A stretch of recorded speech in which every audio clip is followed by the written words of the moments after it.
Okay, so Storytime Part 3.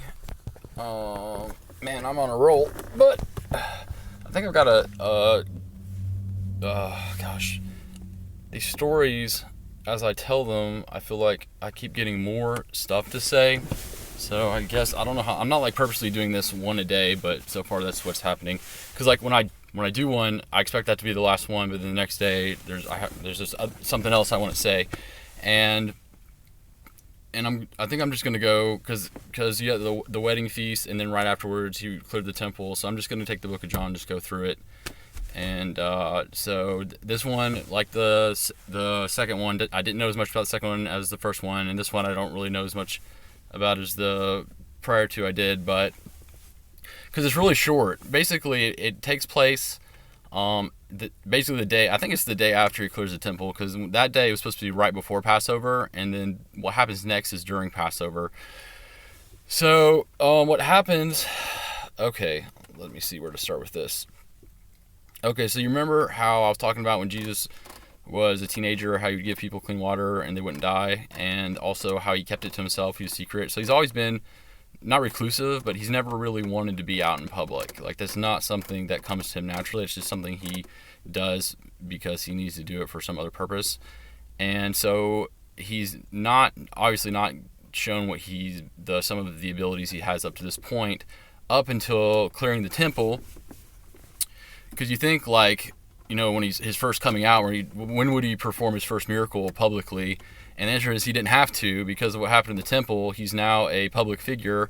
He's also a fugitive, and he's a celebrity. So, and you're like, well, why would someone make a person that clears out a temple a celebrity? And the answer is because he drove out Roman soldiers with a robe and a whip. And he's Jewish, and so no one's saying this explicitly, but in the back of a lot of people's heads, people are thinking, who could do this? If he can do that, if he can clear the temple of Romans with a whip, what could he do with an army? And so there's this kind of idea going on already that maybe he could be the Messiah, which back then was thought of the person that was going to lead Israel to independence from Rome. And that was their idea of the Messiah, of this warrior king. And he definitely demonstrated being a warrior king when he cleared out the temple. So there's that kind of thing going on. So he couldn't go anywhere in the city after that without people knowing who he is. So he's already a celebrity. He's already out in the open. He's famous. So he can't take it back. So when he starts doing miracles, he's not adding to the situation. So it's not hard for him to. He's not showing off because he doesn't need to. He's not handing out flyers, being like, oh, here's my seminar at 7 p.m. in this place. Come check it out. Literally, there's people following him around from everywhere, wanting to hear what he has to say.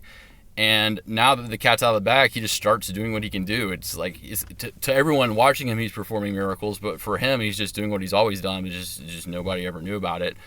And there's also the thing that people who are going to become Christian, when they meet him, immediately know who he is. There's something spiritual, supernatural about that. So in the Bible it says it's because of his miracles, and that's like the whole crowd believes because of the miracles. But then there's people that can just hear him talk and being like, no, that's Jesus. Like, they just know, they recognize him.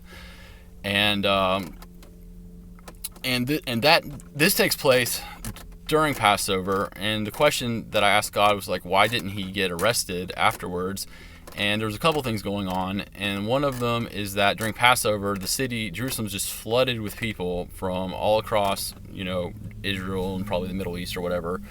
And so there's the threat of a riot, because if he's a public figure and people think already whispering to each other that he might be the Messiah, with the miracles, if then they stepped in and tried to arrest him during Passover, that could be a problem. Secondly, the Roman soldiers that ran away the temple didn't forget what he was like. Like, you've got the people, like the officers and the politicians, handling it like a delicate situation, but the soldiers themselves, there's the idea, like, if you remember the story about how David dropped the tabernacle and the guy touched it and he died because he touched the tabernacle, like, that's kind of the thing he's giving off to the Roman soldiers. Without really doing anything, they know if they try to do something to him, then it's gonna be a bad day for them. So, of course, they don't say that. So what they do, they're always like, their officer's like, oh, so did you find Jesus? And they're like, nope, we didn't see Jesus or whatever, and they're trying to, because they don't want to admit that they're weak or whatever. But it's obviously he's there because he's a public figure or whatever. So And it also says how he doesn't commit himself to people. So one of his abilities, when I talked about, like, what he can initially do just by noticing without testing out anything. So he's young man or teenager or kid or whatever, and one of them, the idea of how things become whole around him. One of the things that wholeness represents is between two people you start having a psychic connection. And this isn't actually ability. This is something that most people have, but the problem is when you're a baby and you can do it, your parents can't do it and nobody else you're around can do it, so you never develop it. So literally you've got every generation of people with the ability to talk psychically, and then it just goes away, and then they have kids, and then they're not psychic anymore, it just goes away. So what happened with Jesus, though, is that being able to talk with God, he was able to keep the psychic ability on with his communication with his Father, who's obviously psychic. So he has this ability. He can read people on a level, like he can look at someone and tell specific things about them. And of course, there's stories written about this, like the woman at the well and whatever. So he sees all these people, and he knows that if he's going to spend the night at a house of any of these people, they're going to turn him in. Like, it's just going to happen. There's probably a huge bounty on his head, and he's going to jail. So what you've got, which leads into the next story. So you've got famous Jesus performing miracles, which he just does naturally. These are not things that he adds up. He's always wanted to heal people and never been able to. So he just starts doing it because it doesn't, because he has nothing to lose at this point. And then that also happens to add to his testimony when he's talking to people and doing teachings. They're like, well, he must know what he's talking about because he's doing these things. But they're not related. The teachings he's doing is because he wants to teach people, and that's why he came. The miracles, I don't know if he had an idea of how he was going to start doing that, but really didn't need it because of the clearing of the temple, which he didn't plan. Okay, so then there's a story of Nicodemus. And it doesn't explicitly say this takes place in Jerusalem, but after the story it says they leave. So this is probably going to be a place in Jerusalem. And it says it's at nighttime, and he's still with people and talking, for the same reason. He knows if he goes to sleep, someone's probably going to try to, nab him while he's sleeping or whatever. And Nicodemus, who is not just a Pharisee, but one of the head Pharisees, comes to visit Jesus. Now, one of the things you'll notice about Jesus, he takes ceremonial water of the wedding and ruins it with water you use to wash your hands with.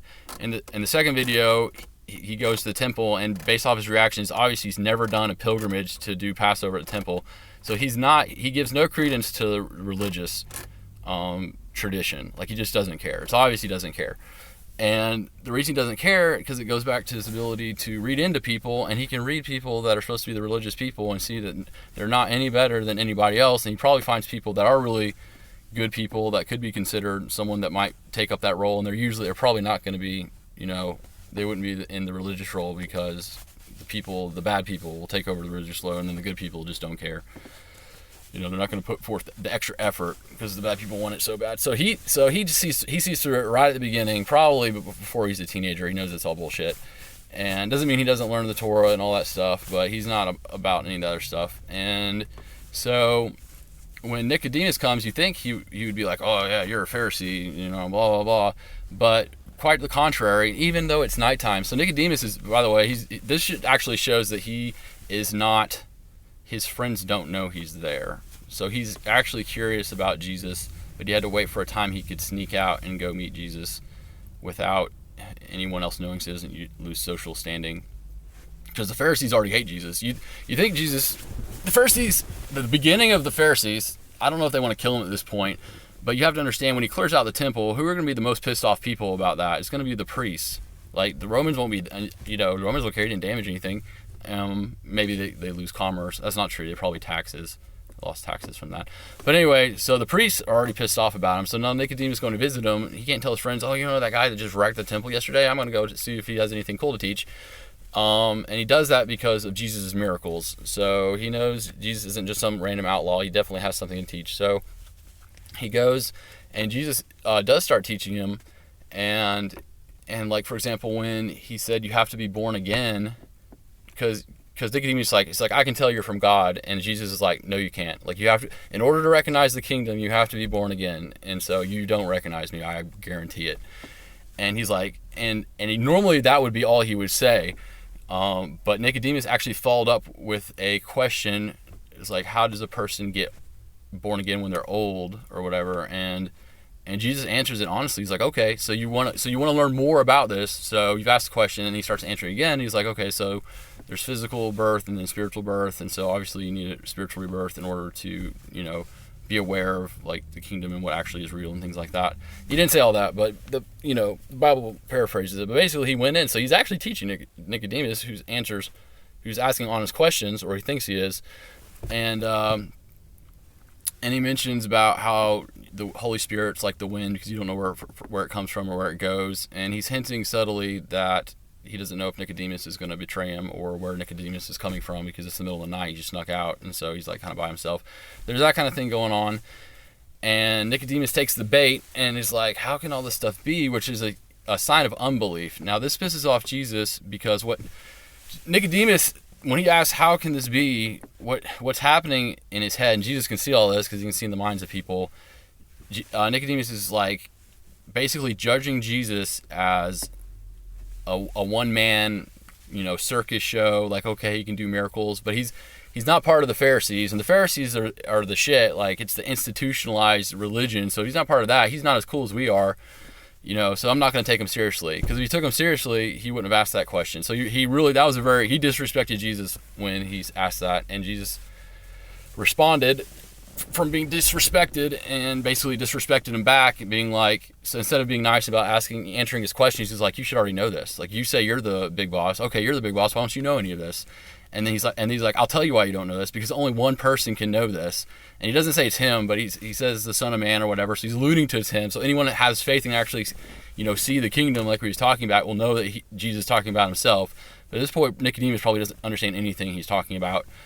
And he's like, I have the authority to teach these things. You don't believe me, but you don't have the right to not believe me, because I'm the one that can teach these things. And so he goes, and then he just starts teaching a bunch of stuff, talking to Nicodemus, but these things are for everybody else there that actually understand what he's saying to the degree they can. And he mentions, one of the things he says is that people in the dark, bad people want to stay in the darkness to hide from God, but people who are good will come into the light to show their good deeds, or something like that. And again, he's alluding to Nicodemus, because Nicodemus comes at nighttime, and he's revealed that he's a corrupt person, and so Jesus is like, it's like, you're obviously, this isn't going to go anywhere good for you. And I'm sure Nicodemus doesn't realize that, but he's basically giving him, like, you go to a fortune teller and they're kind of vague, and you don't really know what they're talking about, probably because they're fake. Well, Jesus is pouring on so much truth that Nicodemus is just overwhelmed with all the information and can't really decipher it. And Jesus intended it to be that way, because he didn't want Nicodemus after that to learn anything, and because he'd go back to the Pharisees or whatever, and he's not part of the kingdom, so he just doesn't care. And yeah, I think that's everything. Yeah, so it's really sad if you think about it, because Nicodemus came in and he was thinking about being a follower, and then he was just like, no, I guess I can't do that. So, yep. And then Jesus says a lot of stuff to him. The thing about pouring out the information, like, you just got to go read that stuff. The John 3:16 is in there, and some other stuff too. So he's teaching other people at this point. He's ignoring Nicodemus. But anyway, okay. So this has gone on too long, but that's the idea of what's going on at that point. And then it says after that they leave. So that implies they left at night, but maybe they didn't. It would make sense that they left at night, considering what Jesus' situation is at that point. So, okay, take care.